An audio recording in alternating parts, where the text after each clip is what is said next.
right here where this valley comes out, there's a natural waterway. It's a dry riverbed. That is called a wadi, W-A-D-I.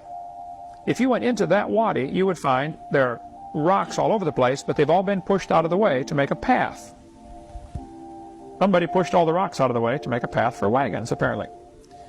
That dry riverbed, the wadi, ends up at that white dot, which you can barely see from this satellite map. That white dot is actually this giant beach. Off to the right, you can see where that wadi comes into it, that dry riverbed. And at the bottom of that beach, way down there, which would be the south end, at the south end, Ron Wyatt found this pillar.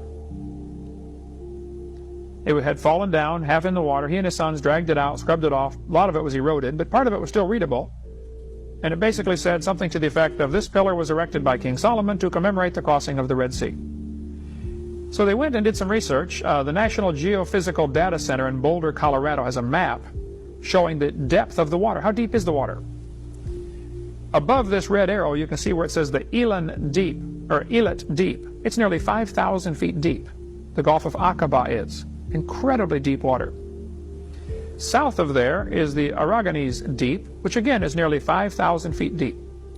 But right where that arrow is, there's a shallow place. It's only 900 feet deep, which is still pretty deep. But 900 foot in 8 or 9 miles is a nice gentle slope down and a nice gentle slope up. Easy for wagons. There's an underwater land bridge right there.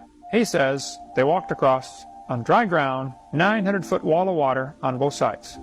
He went out to as deep as they could go, 100 feet or whatever, 150 feet with the scuba equipment, and found all along, as far as they could go, chariot wheels with no chariots attached to them. And chariot bodies crumbling badly, poorly conditioned, with no wheels on them. They found horse skeletons and human skeletons crusted over with coral.